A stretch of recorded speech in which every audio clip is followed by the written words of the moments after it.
Le Barça en mode remontada vient de battre le Real Oviedo à l'extérieur 3 buts à 1.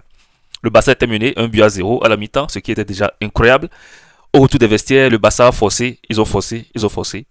3 buts à 1, score final. Les gars, je vais faire un débrief rapide, on va pas durer parce que c'était un match qui était censé être un match facile pour le Barça. Mais à la fin, on a remarqué que aucune équipe en Liga n'est petite, aucune victoire n'est vraiment facile. Lorsqu'une équipe comme le Real Madrid, comme le Barça ou comme l'Atlético de Madrid gagne en Liga, c'est que c'est mérité. Aujourd'hui, le Barça a mérité sa victoire.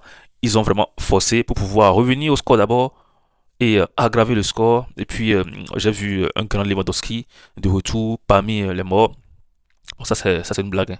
Lewandowski, il a toujours été là, même si la nouvelle génération a pris sa place.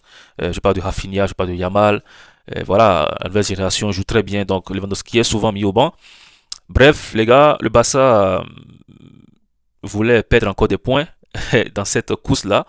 Et heureusement hein, pour eux, parce que sinon le Real allait avoir 4 5 points d'avance sur le Barça déjà en ce début de Liga. Et heureusement, ils ont maintenu les 2 points d'avance seulement que le Real a sur eux.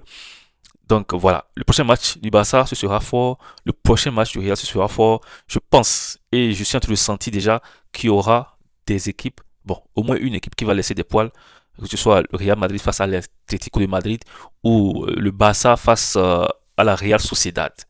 La Real Sociedad, franchement, cette équipe-là, elle est très très très très forte. Attention au Barça. Moi, j'ai pas trop peur parce que j'ai entendu hein, que l'ami Yamal serait peut-être de retour pour jouer ce match-là. Donc, c'est déjà une bonne nouvelle hein, pour le Barça, même si on sait qu'il y a des sources hein, qui mentent souvent. Je ne sais pas si c'est vrai, mais j'aurais appris que l'ami Yamal serait peut-être déjà de retour pour jouer ce match-là. C'est déjà bien d'avoir un Yamal de retour. On l'a vu hein, lors de la cérémonie du Ballon d'Or, tout souriant, même s'il n'a pas gagné. Il a seulement pris le trophée Copa. Mais son retour va vraiment faire du bien au Barça parce que on sent une équipe barcelonaise qui peut gagner mais qui a tendance hein, à, je sais pas s'ils minimisent l'adversaire ou s'ils sont un peu en perte de confiance depuis que Yamal est blessé. Mais parfois, hein, ils jouent trop facile et puis ils ont tendance hein, à être nonchalants sur les ballons.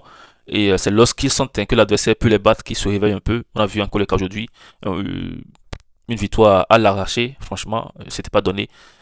Bref, Barça, bon match, remontada, c'est cool. Sans Yami Yamal, je le dis encore une fois, il faut vraiment gagner sans Yamal, c'est important.